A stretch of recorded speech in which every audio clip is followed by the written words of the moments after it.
Hello everyone, welcome to the collective learning. मैं हूं महेश द्विवेदी।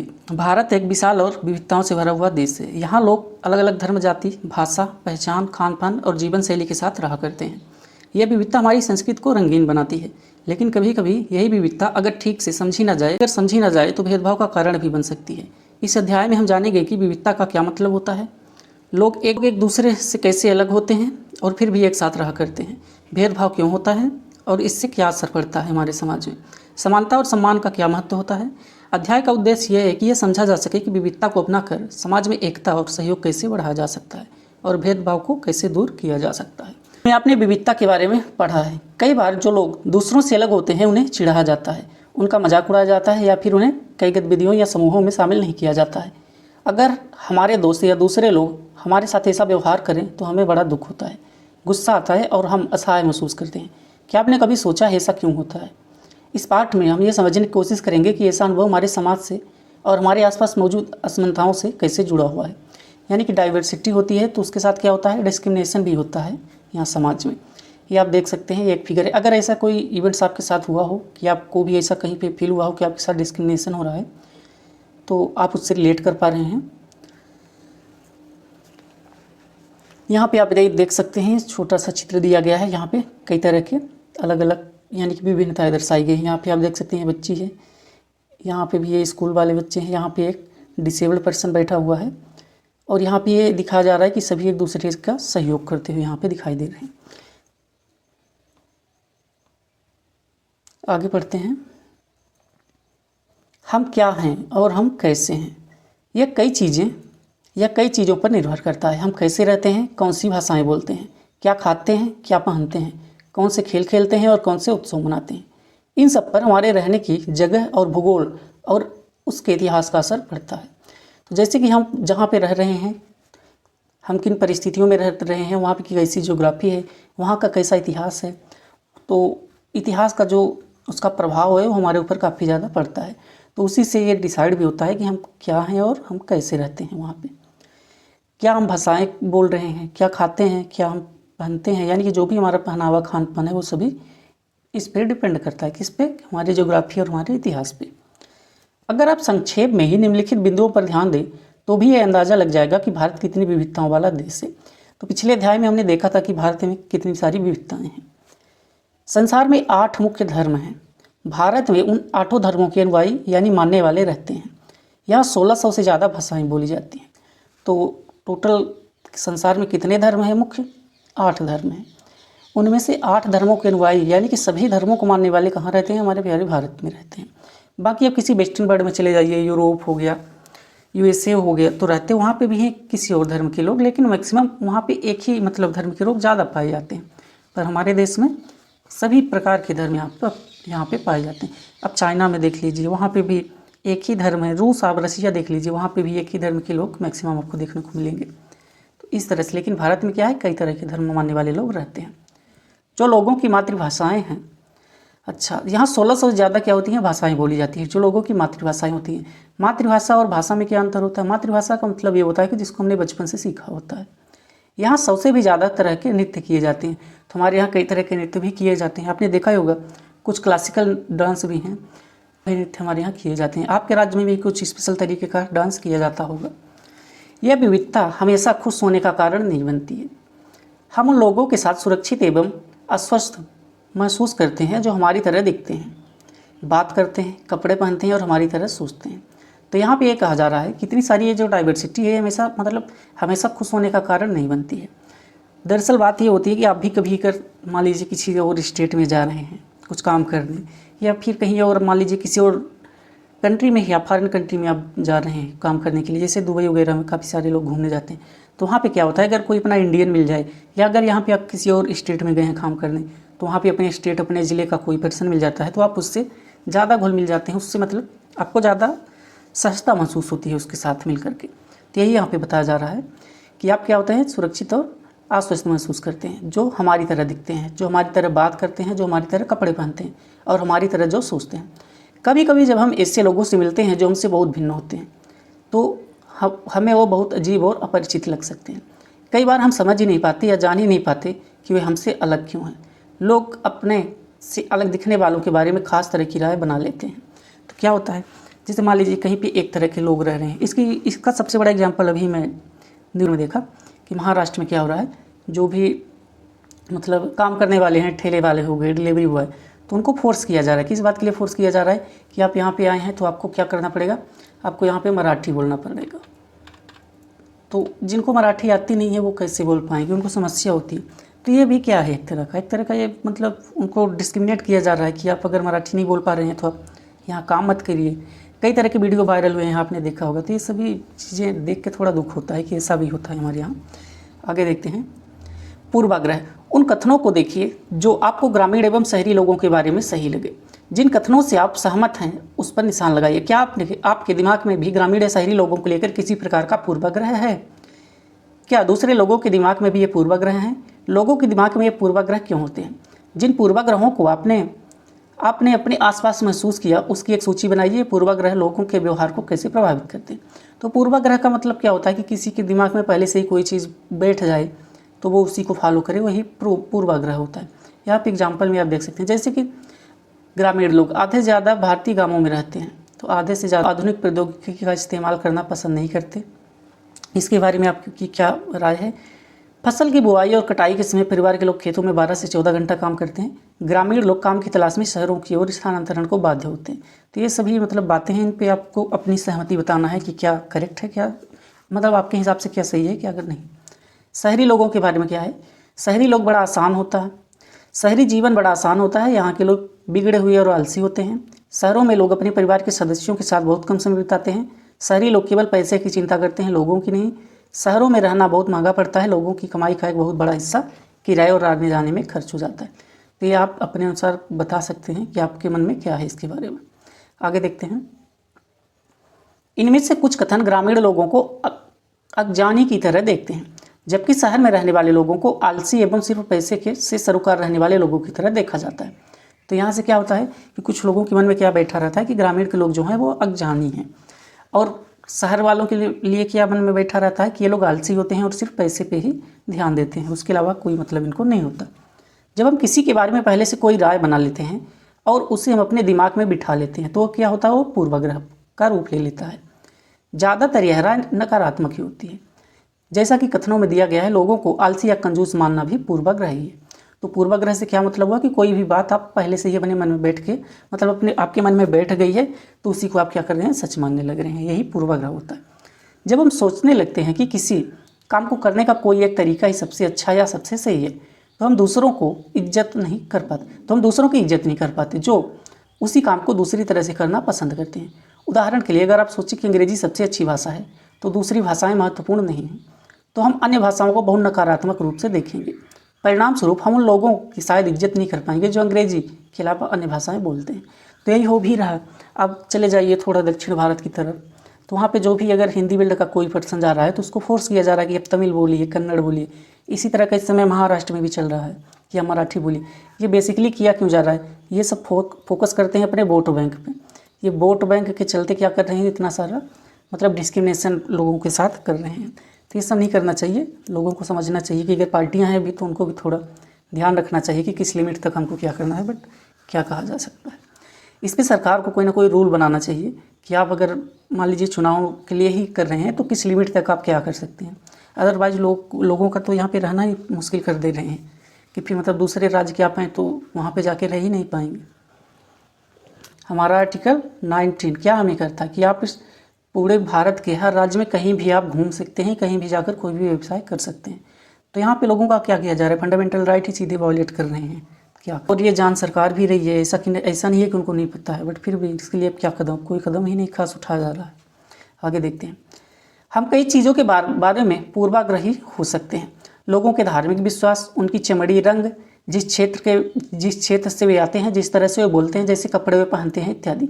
तो क्या होता है, ये सारे पूर्वाग्रह होते हैं। कैसे पूर्वाग्रह, मान लीजिए कोई नॉर्मल सा व्यक्ति आ गया, पुराने ज़माने की धोती वगैरह कुर्ता पहने हुए, तो उसको देखकर लोगों का मन पहले से ही अजीब तरह से भर जाता है कि ये अनपढ़ गंवार होगा। यहाँ तक कि एक बार एक वीडियो वायरल हुआ था तो मैंने उसमें देखा था कि कोई एक व्यक्ति होता है, वो किसी बहुत बड़े मतलब क्या होता है, एक शॉपिंग मॉल होता है, तो उसके अंदर वो धोती कुर्ता पहन के चला जाता है तो उसको अंदर घुसने ही नहीं दिया जाता।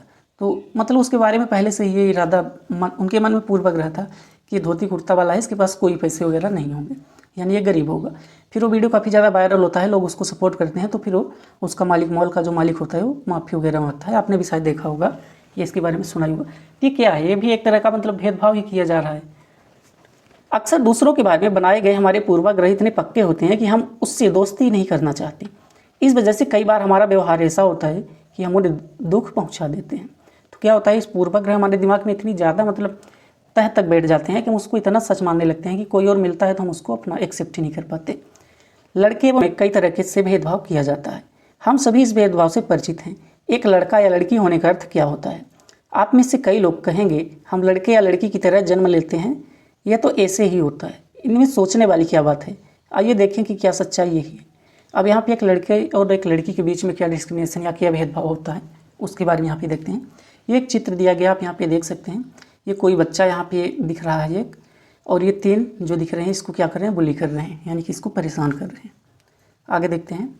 नीचे दिए गए कथनों की सूची से तालिका को भरिए, अपने उत्तर के कारणों पर चर्चा कीजिए।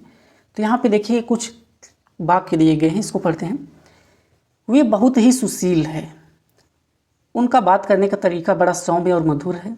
वे शारीरिक रूप से बलिष्ठ हैं, वे शरारती हैं, वे नृत्य करने और चित्रकला में निपुण हैं, वे रोते नहीं, वे उद्यमी हैं, वे खेल में निपुण हैं, वे खाना पकाने में निपुण हैं, वे भावुक हैं।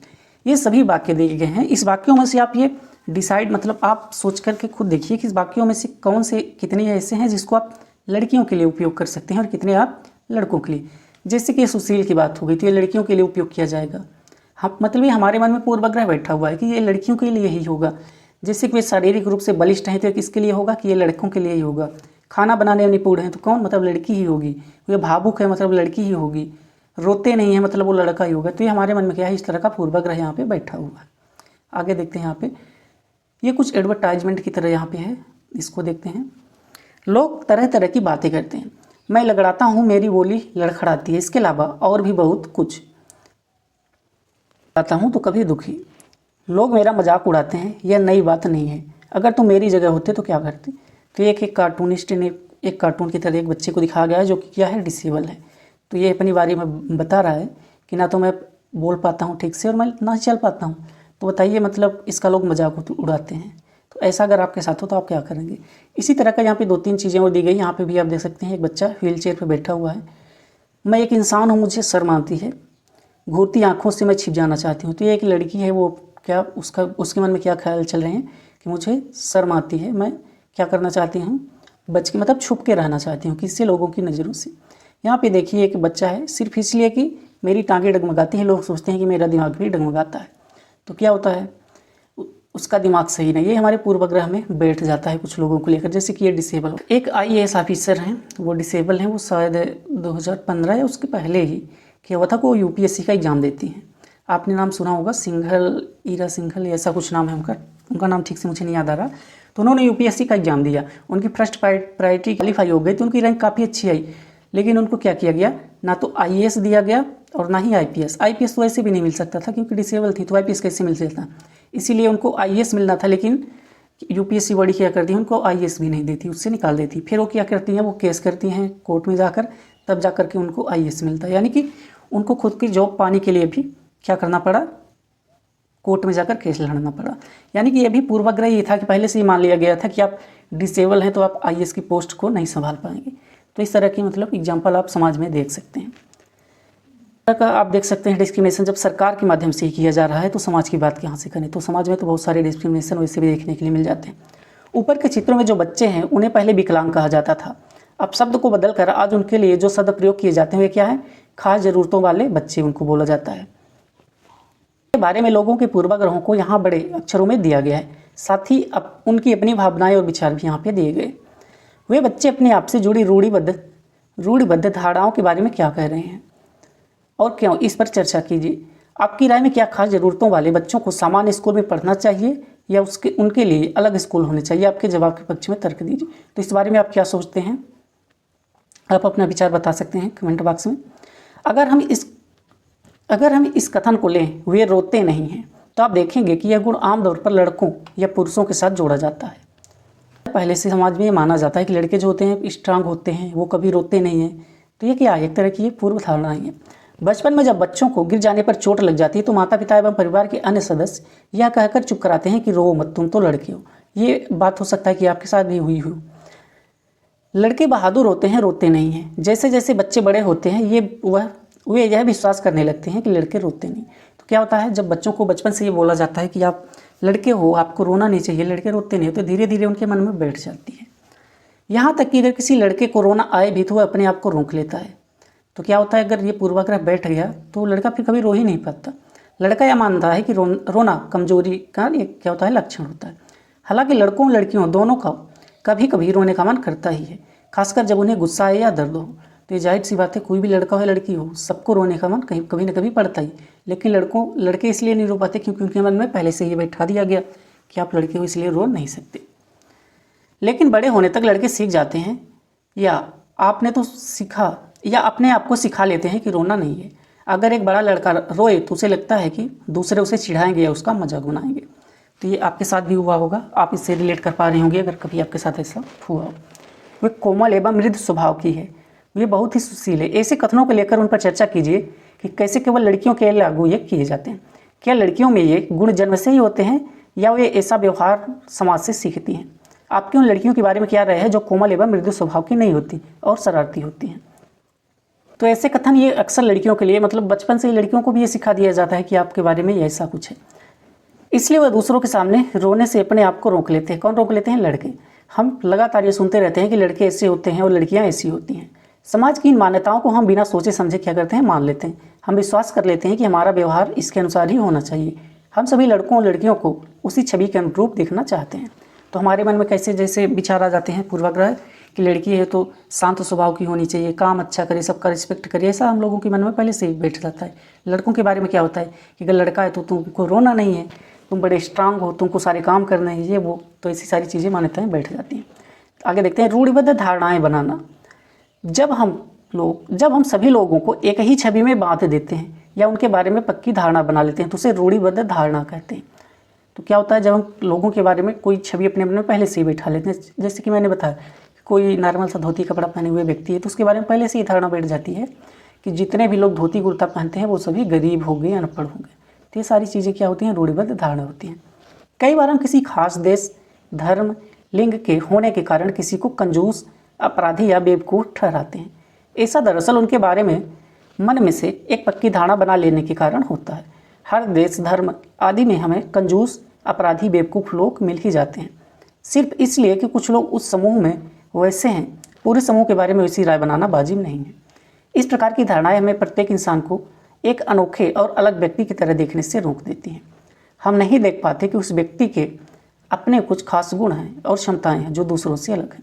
तो क्या होता है, लोगों के मन में जब पहले से ही कोई धारणा बैठ जाती है तो उसके बारे में वो अपनी पहले से राय बना लेते हैं कि ये व्यक्ति इसी तरह का है, तो उसको और आगे वो क्या कर सकता है, उसकी क्या अपॉर्चुनिटी है, उसके बारे में हम देख ही नहीं पाते। आगे देखते हैं, रूढ़िबद्ध धारणाएं बड़ी संख्या में लोगों को एक ही प्रकार के खांचे में जड़ देती हैं। जैसे माना जाता है कि हवाई जहाज उड़ाने का काम लड़कियां नहीं कर सकती। इन धारणाओं का असर हम सब पर पड़ता है। कई बार ये धारणाएं हमें ऐसे काम करने से रोकती है जिनको करने की काबिलियत शायद हम में हो। तो क्या होता था, पहले जैसे कुछ टाइम पहले ये धारणाएं थी कि लड़कियां जो होती हैं वो प्लेन नहीं उड़ा सकती, लड़कियां क्या होती हैं वो आर्मी में नहीं जा सकती। लेकिन अब के समय में देखिए कि धीरे धीरे चेंजेस हुआ, तो प्लेन भी उड़ा रही हैं, आर्मी में भी जा रही हैं, यहाँ तक कि फाइटर जेट भी लड़कियाँ उड़ा रही हैं। तो यानी कि ऐसा नहीं कि पूर्वाग्रह कभी चेंज ही नहीं होता, समय के साथ वो चेंज भी होता है। असमानता एवं भेदभाव, अनइक्वलिटी एवं डिस्क्रिमिनेशन। देखते हैं यहाँ पे आप एक चित्र दिख रहे हैं, कुछ बच्चे यहाँ जो पढ़ने की कोशिश कर रही हैं। असमानता एवं भेदभाव। भेदभाव तब होता है जब लोग पूर्वाग्रहों या रूढ़िबद्ध धारणाओं के आधार पर व्यवहार करने लगते हैं। कब होता है, जब लोग क्या करते हैं, अपने पूर्वाग्रह या फिर जो भी उनकी रूढ़िबद्ध धारणा है उसके आधार पर जब व्यवहार करते हैं तो असमानता हुई, तो भेदभाव होता है। अगर आप लोगों को नीचे दिखाने के लिए कुछ करते हैं, अगर आप उन्हें कुछ गतिविधियों में भाग लेने से रोकते हैं, किसी खास नौकरी को करने से रोकते हैं या किसी मोहल्ले में रहने नहीं देते, एक ही कुएं या हैंडपंप से पानी नहीं लेने देते और दूसरों द्वारा इस्तेमाल किए जा रहे कप या गिलास में चाय नहीं पीने देते, तो इसका मतलब यह है कि आप उसके साथ भेदभाव कर रहे हैं। तो भेदभाव से क्या मतलब हुआ कि आप किसी स्पेशल टाइप का आप उसको काम नहीं करने दे रहे हैं, उसको कहीं स्पेशल जगह पे रहने नहीं दे रहे हैं, उसको बोल रहे हैं कि आप ये गिलास मत यूज करते। सभी क्या है, डिस्क्रिमिनेशन के सभी लक्षण होते हैं। आगे देखते हैं, भेदभाव कई कारणों से हो सकता है। आप याद करें कि पिछले पाठ में समीर 1 समीर 2 से बहुत तरह से भिन्न था। तो हमने अध्याय 1 में पढ़ा था, वहाँ पे 2 समीर थे। एक समीर बड़े थे और एक समीर छोटा था। एक समीर इंग्लिश जानते थे, एक समीर हिंदी जानता था, टूटी फूटी इंग्लिश जानता था। एक समीर क्या थे, हिंदू थे और एक मुस्लिम था। तो ये सब पिछले अध्याय में हमने पढ़ा है। उदाहरण के लिए उनका धर्म अलग था, वह विविधता का एक क्या है, पहलू है, पर यह भेदभाव का कारण भी बन सकता है।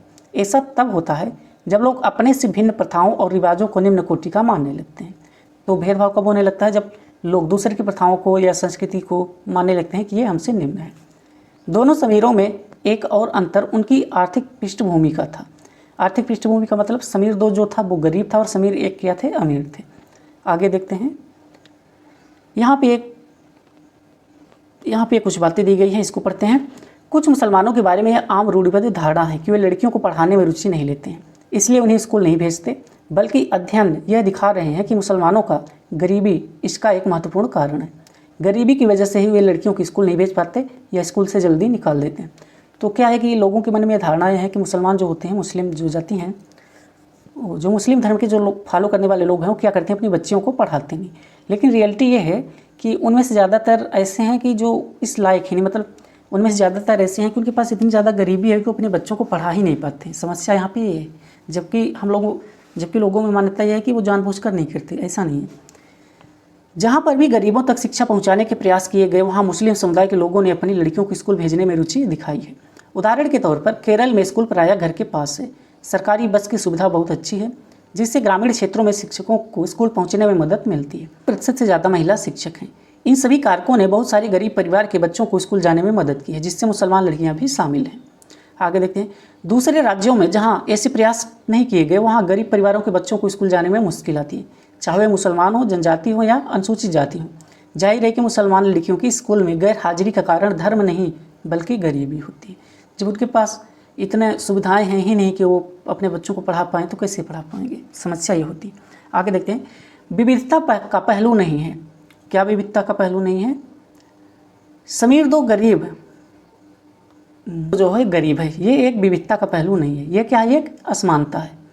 बहुत लोगों के पास अपने खाने, कपड़े और घर की मूल ज़रूरतों को पूरा करने के लिए साधन और पैसे नहीं होते। इस कारण दफ्तर, अस्पताल, स्कूलों आदि में उनके साथ भेदभाव किया जाता है। कुछ लोगों को विविधता और असमानता पर आधारित दोनों ही तरह के भेदभाव का सामना करना पड़ता है। एक तो इस कारण कि वे उस समुदाय के सदस्य हैं जिनकी संस्कृति को मूल्यवान नहीं माना जाता, गरीब हैं और उनके पास अपनी ज़रूरतों को पूरा करने के साधन नहीं हैं, तो इस आधार पर भी भेदभाव किया जाता है। भेदभाव का सामना कई जनजातीय लोग, धार्मिक समूहों और खास क्षेत्र के लोगों को करना पड़ता है। तो क्या होता है, कभी कभी लोगों को एक साथ कई तरह के भेदभावों का सामना करना पड़ता है। यहाँ पे देखिए, दलित वह शब्द है जो नीची कही जाने वाली जाति के लोग अपनी पहचान के रूप में इस्तेमाल करते हैं। वे इस शब्द को अछूत से ज़्यादा पसंद करते हैं। दलित का मतलब है जिन्हें दबाया गया है, कुचला गया है। दलितों के अनुसार यह शब्द दर्शाता है कि कैसे सामाजिक पूर्वाग्रहों और भेदभाव ने दलित लोगों को दबा कर रखा है। सरकार ऐसे लोगों को अनुसूचित जाति के वर्ग में रखती है। तो दलित नाम आपने सुना होगा, तो यहाँ पे उसका एक्सप्लेनेशन दिया गया है कि दलित का मतलब क्या होता है। भेदभाव का सामना करने पर यहाँ पे देखते हैं, अपनी आजीविका चलाने के लिए लोग अलग अलग तरह के काम करते हैं, जैसे कि पढ़ाना, बर्तन बनाना, मछली पकड़ना, बढ़ईगिरी, खेती एवं बुनाई इत्यादि। लेकिन कुछ कामों को दूसरों के मुकाबले अधिक महत्वपूर्ण माना जाता है, जैसे कि सफाई करना, कपड़े धोना, बाल काटना, कचरा उठाना जैसे कामों को समाज में कम महत्व दिया जाता है। इसलिए जो लोग इन कामों को करते हैं उन्हें गंदा और अपवित्र समझा जाता है। यह जाति व्यवस्था का एक बड़ा ही महत्वपूर्ण पहलू है।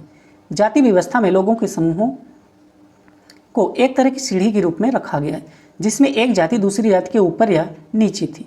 उन्होंने अपने आप को इस सीढ़ी में सबसे ऊपर रखा। उन्होंने अपने को ऊंची जाति का उत्कृष्ट कहा। जिस समूहों को इस सीढ़ी के नीचे तले में रखा गया, उनको अछूत और अयोग्य कहा गया। तो क्या होता था, हमारे समाज में एक तरह का मतलब वर्ण व्यवस्था बहुत पहले से ही थी। आपने देखा होगा कि वैदिक काल से ही वर्ण व्यवस्था चालू होने लगती है। तो क्या होता है, लोगों को पहले तो क्या होता था, काम के अनुसार डिवाइड किया जाता था कि आप काम के अनुसार वर्ण में विभाजित है। धीरे धीरे वही क्या हो गई, वही जाति में कन्वर्ट होने लगा। तो क्या है, एक समस्या बन गई, जो कि जाति के आधार पर कक्षा में किसी बच्चे को दूसरे बच्चे से अलग बैठाना भेदभाव का एक रूप है। यहाँ पे आप देख सकते हैं, एक टीचर है, ब्लैक बोर्ड में कुछ पढ़ा रहे हैं, कुछ बच्चे उनके पास बैठे हैं और ये कुछ बच्चे बाहर बैठे हैं, इनको बाहर बैठाकर पढ़ाया जा रहा है। तो ये क्या है, एक तरह का ये भेदभाव है। आगे देखते हैं, जाति प्रथा के नियम एकदम निश्चित थे। इन अछूतों को दिए गए काम के अलावा और कोई काम करने की इजाज़त नहीं थी। उदाहरण के लिए कुछ समूहों को सिर्फ कचरा उठाने और मरे हुए जानवरों को गांव से हटाने की इजाज़त थी। उन्हें ऊंची जाति के लोगों के घर में घुसने, गांव के कुएं से पानी लेने और यहाँ तक कि मंदिर में घुसने की भी इजाज़त नहीं थी। उनके बच्चे दूसरे जाति के बच्चों के साथ स्कूल में नहीं बैठ सकते थे। इस तरह ऊंची जाति के लोगों को जो अधिकार हासिल था उसका उन्होंने तथाकथित अछूतों से क्या किया, उससे वंचित रखा था। यानी कि जो ऊंची जाति के लोग थे उनको जो भी सुविधाएं प्राप्त थी या जो अधिकार हासिल थे, तो उन्होंने क्या किया, जो नीचे जाति की या छोटी जाति जिनको वो समझते थे उनको क्या किया, उससे दूर रखा। आगे देखते हैं, रूढ़िबद्ध धारणाओं एवं भेदभाव में क्या अंतर है। तो आपके अनुसार जिस व्यक्ति के साथ भेदभाव होता है उसे कैसा महसूस होता है। तो इसका एग्जाम आपको ये समझ में आ गया होगा कि रूढ़िबद्ध धारणा और भेदभाव क्या होता है, तो उसके अनुसार आप डिसाइड कर पा रहे होंगे। अगले पृष्ठ पर हम देखेंगे कि कैसे भारत की एक मशहूर हस्ती को भेदभाव का सामना करना पड़ा। यह भाग हमें यह समझाने में मदद करेगा कि कैसे जाति के तहत बहुत बड़ी संख्या में लोग भेदभाव के शिकार हुए हैं। भारत के एक महान नेता डॉक्टर भीमराव अंबेडकर जी ने जाति व्यवस्था पर आधारित भेदभाव के अपने अनुभवों के बारे में यह अनुभव लिखा है। यह अनुभव उनको 1901 में हुआ था, जब वे केवल 9 साल के थे। वे महाराष्ट्र में, तो देखिए यहाँ पे डॉक्टर भीमराव अंबेडकर जी के बारे में कौन नहीं जानता, सभी जानते हैं। संविधान को लिखने वाले उनके रचयिता यही हैं। अंबेडकर के बारे में पढ़ते हैं, को भारतीय संविधान के पिता एवं दलितों के सबसे बड़े नेता के रूप में जाना जाता है। डॉक्टर अंबेडकर ने दलित समुदाय के अधिकारों के लिए लड़ाई लड़ी थी। उनका महार जाति में जन्म हुआ था, जो कि अछूत मानी जाती थी। महार लोग गरीब होते थे, उनके पास ज़मीन नहीं थी और उनके बच्चों को वही काम करना पड़ता था जो वे खुद करते थे। उन्हें गांव के बाहर रहना पड़ता था और गांव के अंदर आने की इजाज़त नहीं थी। तो ये अपने बारे में क्या लिख रहे हैं कि हमको गांव के अंदर आने के लिए इजाज़त नहीं दी जाती थी क्योंकि हम महार जाति थे। आगे देखते हैं, अंबेडकर अपनी जाति से के पहले व्यक्ति थे जिन्होंने अपनी कॉलेज की पढ़ाई पूरी की और वकील बनने के लिए इंग्लैंड चले गए। उन्होंने दलितों को अपने बच्चों को स्कूल कॉलेज भेजने के लिए प्रोत्साहित किया। दलितों से अलग अलग तरह की सरकारी नौकरी करने को कहा ताकि वे जाति व्यवस्था से बाहर निकल पाएँ। जब तक आप पढ़ेंगे नहीं, लिखेंगे नहीं, जब तक आप सरकारी नौकरियों में अपनी जगह नहीं बना लेंगे, तब तक आपको समस्याएं होती ही रहेगी। इसलिए उनको क्या करते हैं, प्रोत्साहित करते हैं कि आप अपने बच्चों को स्कूल भेजिए और कॉलेज भेजिए। दलितों के मंदिर में प्रवेश के लिए जो कई प्रयास किए जा रहे हैं, उनका अंबेडकर ने नेतृत्व किया था। उन्हें ऐसे धर्म की तलाश थी जो उन सबको समान निगाह से देखे। जीवन में आगे चलकर उन्होंने धर्म परिवर्तन करके बौद्ध धर्म को अपनाया था, क्योंकि बौद्ध धर्म क्या था, उसके अंदर जितने भी लोग शामिल हुए थे उसको समान दृष्टि से देखा करता था। इसीलिए भीमराव अम्बेडकर भी क्या करते हैं, बौद्ध धर्म को अपना लेते हैं। उनका मानना था कि दलितों को जाति प्रथा के खिलाफ अवश्य लड़ना चाहिए और ऐसा समाज बनाने की तरफ काम करना चाहिए जिसमें सबकी इज्जत हो, ना कि कुछ ही लोगों की। तो उनका विचार ये था कि समाज ऐसा होना चाहिए जहाँ पे सबकी इज्जत हो, सबकी रिस्पेक्ट हो। ऐसा नहीं कि कुछ लोगों की रिस्पेक्ट हो और कुछ लोगों की अवमानना वहीं पे की जाए। आगे देखते हैं, कोरे गांव में अपने भाइयों के साथ पिता से मिलने गए थे। कौन गए थे? भीमराव अम्बेडकर जी। क्या करते हैं वो, कोरे गांव में अपने भाइयों के साथ क्या करते हैं, अपने पिताजी से मिलने के लिए जाते हैं। बड़ी देर, तो अपने बारे में बता रहे हैं कि बड़ी देर हमने इंतज़ार किया पर कोई नहीं आया। 1 घंटा बीत गया तो स्टेशन मास्टर पूछने आ गए। उन्होंने हमसे हमारे टिकट मांगे जो हमने उन्हें दिखा दिए। उन्होंने पूछा कि हम वहीं क्यों रुके हुए थे। हमने बताया कि हमें कोरे गाँव जाना था और हम पिताजी या उनके नौकर के आने का इंतज़ार कर रहे थे, लेकिन दोनों में से कोई नहीं पहुँच पाया और हमें पता ही नहीं था कि कोरे गाँव कैसे पहुँचते हैं, क्योंकि वो 9 साल के थे। छोटे से बच्चे तो उनको कहाँ से पता होगा।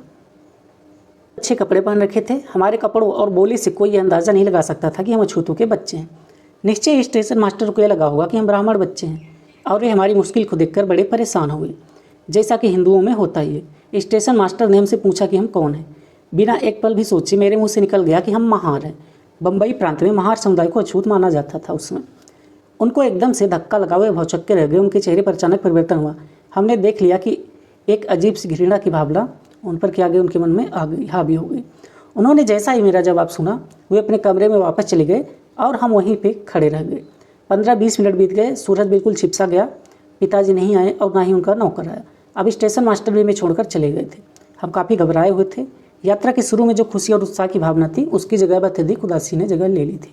तो क्या होता है, अम्बेडकर जी स्टेशन पे वेट कर रहे होते हैं किसका, अपने पिताजी का, या उनके कोई भी नौकर आ जाए तो उनके साथ जाकर अपने पिताजी के पास चले जाएं। स्टेशन मास्टर तो पहले उनकी हेल्प करना चाहता था, लेकिन जैसे उनको पता चलता है कि ये महार जाति के हैं तो वो क्या करता है, वहाँ से चला जाता है, क्योंकि उनके बारे में उसके मन में भी कई सारे पूर्वाग्रह धारणाएँ थी, तो उसी को मानते हुए वहाँ से चला जाता है और उनकी सहायता तक नहीं करता है।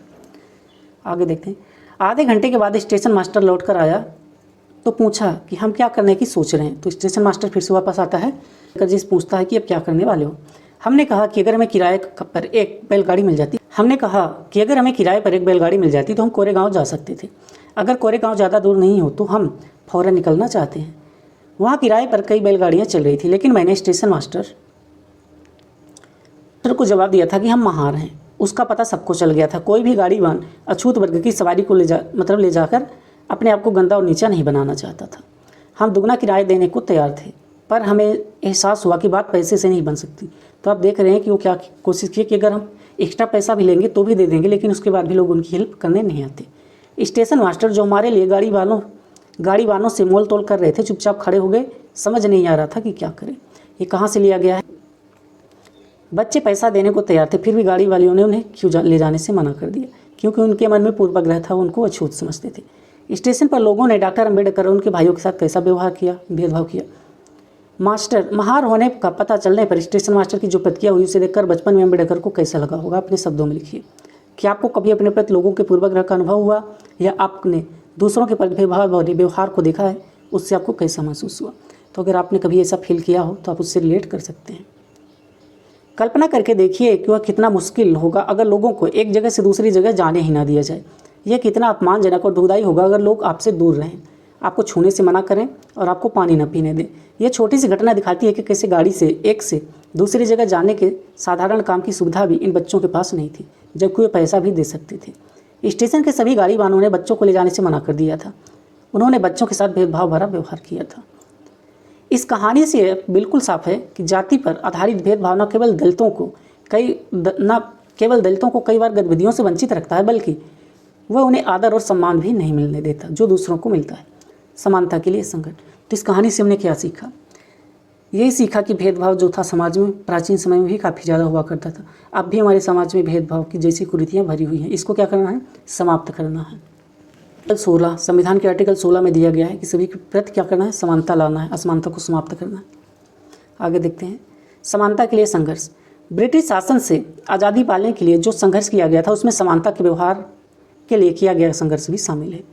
दलितों, औरतों, जनजातियों, लोगों और किसानों ने अपने जीवन में जिस गैर बराबरी का अनुभव किया उसके खिलाफ उन्होंने लड़ाई लड़ी थी। जैसा कि पहले भी बात हुई है कि बहुत सारे दलितों ने संगठित होकर मंदिर में प्रवेश पाने के लिए संघर्ष किया। महिलाओं ने मांग की कि जैसे पुरुषों के पास शिक्षा का अधिकार है तो क्या किया जाए, उनको भी शिक्षा प्राप्त करने का अधिकार मिले। किसानों और दलितों ने अपने आप को जमींदारों और उनकी ऊंची ब्याज की दर से छुटकारा दिलाने के लिए संघर्ष किया था। तो स्वतंत्रता संग्राम में सिर्फ अंग्रेजों से नहीं बल्कि इस तरह के भी युद्ध हुए थे, यानी लोगों ने अपने आप को समाज में भी अपनी जगह बनाने के लिए काफ़ी ज़्यादा प्रयास किया था। 1947 में भारत जब आज़ाद हुआ और एक राष्ट्र बना तो हमारे नेताओं ने समाज में व्याप्त कई तरह की समानताओं पर विचार किया। संविधान को लिखने वाले लोग भी इस बात से अवगत थे कि हमारे समाज में कैसे भेदभाव किया जाता है और लोगों ने उनके खिलाफ किस तरह संघर्ष किया है। कई नेता इन लड़ाइयों के हिस्सा थे, जैसे कि डॉक्टर अम्बेडकर। इसलिए नेताओं ने संविधान में ऐसी दृष्टि और लक्ष्य रखा जिससे भारत में सभी लोगों को बराबर माना जाए।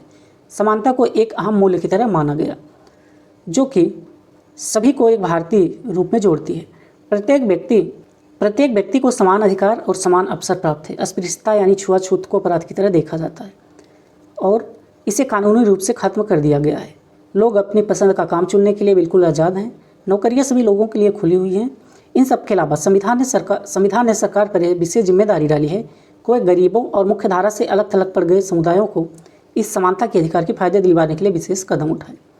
तो क्या है, जो संविधान निर्माता थे हमारे, उनको पता था कि हमारे समाज में कैसी कुरीतियाँ व्याप्त हैं, तो उसको दूर करने के लिए क्या करते हैं, फंडामेंटल राइट जो पार्ट 3 में है, कहाँ से लेकर 12 से लेकर 35 तक दिया गया। तो उसमें कई सारी प्रावधान किए गए हैं कि असमानता को समाप्त करना, अस्पृश्यता को समाप्त करना, लोगों को समानता मतलब सभी तरह की चीज़ों में इक्वलिटी लाना, ये सारी चीज़ें हमारे संविधान में ही डाल दी गई थी। यहाँ पे आप ये चित्र देख सकते हैं। आगे चलते हैं। दलित के अलावा कई अन्य, यहाँ पे देखिए, दलित के अलावा कई अन्य समुदाय हैं जिनके साथ भेदभाव किया जाता है। क्या भेदभाव के कुछ अन्य उदाहरण सोच सकते हैं, इसके बारे में चर्चा कीजिए। तो भेदभाव कैसे किया जा रहा है इस समय पर, जैसे मैंने बताया कि दक्षिण भारत में हो गया तो हिंदी बोलने वालों को, या मराठी में देखिए इसमें महाराष्ट्र में देखिए तो मराठी जो नहीं बोल पाते उनके साथ भेदभाव किया जा रहा है। तो सभी तरह के हमारे समाज में कुरीतियाँ व्याप्त हैं। यहाँ पे देखिए, भारत का संविधान लिखने वाली समिति के कुछ सदस्य, यहाँ पे आप देख सकते हैं अगर किसी को पहचान पा रहे हो तो। यह भी कहा कि विविधता की इज्जत करना संविधान के लेखकों ने यह भी कहा कि विविधता की इज्जत करना, उसे मूल्यवान मानना समानता सुनिश्चित करने में बहुत ही महत्वपूर्ण कारक है। उन्होंने यह महसूस किया कि लोगों को अपने धर्म का पालन करने, अपनी भाषा बोलने, अपने त्यौहार मनाने और अपने आप को खुले रूप से अभिव्यक्ति करने की आज़ादी होनी चाहिए। उन्होंने कहा कि कोई एक भाषा, धर्म या त्यौहार सबके लिए अनिवार्य नहीं बनना चाहिए। यानी ये ज़रूरी नहीं कि कोई एक धर्म का कोई त्यौहार है तो उसको दूसरा धर्म फॉलो ही करे, उसके ऊपर है, अगर वो चाहे तो कर सकता है। उन्होंने जोर दिया कि सरकार सभी धर्मों को बराबर मानेगी, इसलिए भारत एक धर्मनिरपेक्ष देश है, यानी कि सेकुलरिज्म, जहाँ लोग बिना भेदभाव के अपने धर्म का पालन करते हैं। एकता के महत्वपूर्ण कारक के रूप में देखा जाता है कि हम इकट्ठे रहते हैं और एक दूसरे की रिस्पेक्ट करते हैं। आगे देखते हैं। हालांकि हमारे संविधान में इन विचारों पर जोर दिया गया, पर यह पाठ इसी बात को उठाता है कि असमानता आज भी मौजूद है। तो क्या होता है, हमारे संविधान निर्माताओं ने ये विशेष ध्यान दिया किस पे असमानता पे हो, और ये जो अस्पृश्यता वगैरह थी इन पे ध्यान दिया कि इसको दूर किया जाए। लेकिन एक पाठ किस पे बात कर रहा है, असमानता की, जो कि आज भी हमारे समाज में मौजूद है। समानता वह मूल्य है जिसके लिए हमें निरंतर संघर्ष करते रहना होगा। भारतीयों के लिए समानता का मूल्य वास्तविक जीवन का हिस्सा बने, सच्चाई बने, इसके लिए लोगों के संघर्ष, उनके आंदोलन और सरकार द्वारा उठाए जाने वाले कदम बहुत जरूरी है। यहाँ पे आप देख सकते हैं संविधान की उद्देश्य का यही प्रियम्बल दिया गया है। इसको थोड़ा सा मैं जूम कर देता हूँ ताकि इसको ठीक से देखा जा सके। देखो उद्देशिका को, प्रियम्बल को पढ़ते हैं। देखिए क्या लिखा है, हम भारत के लोग। क्या होता है, कई बार एग्जामों में डायरेक्ट भी एक NTPC का एग्जाम हुआ है तो वहाँ पे डायरेक्ट क्वेश्चन पूछ लिया गया था कि उद्देशिका में क्या लिखा गया है स्टार्टिंग लाइन में, तो वहाँ पे ऑप्शन था हम भारत के लोग, तो ये इसका करेक्ट आंसर। यहाँ तक कि UPSC में भी कई बार मेंस में इसके कुछ वर्ड दे दिया जाता है, और क्या इसके कुछ वर्ड दे दिया जाता है और उसके बारे में पूछता है कि इसको आप एक्सप्लेन कीजिए। जैसे कि मान लीजिए 3 देता है कि न्याय क्या हो गया, समानता क्या हो गई, तो इसी से उठाकर वो पूछ लेता है कि इसको आप एक्सप्लेन कीजिए। या फिर आपसे ये भी बोल देता है कि जो भी हमारा प्रियम्बल है उसमें जो महत्वपूर्ण शब्द दिए गए हैं उसको आप एक्सप्लेन करके लिखिए। तो इस तरह का क्वेश्चन आया हुआ है UPSC में। तो इसको पढ़ते हैं। हम भारत के लोग भारत को एक संपूर्ण प्रभुत्व संपन्न समाजवादी पंथ निरपेक्ष लोकतंत्रात्मक गणराज्य, ये शब्द आप देख रहे हैं कितने भारी भारी से हैं, बनाने के लिए तथा उसके समस्त नागरिकों को कौन कौन से न्याय, किस तरह के न्याय, देखिए सामाजिक, आर्थिक और राजनीतिक न्याय। तो कितने तरह के न्याय की बात की गई यहाँ पे, 3 तरह के न्याय की।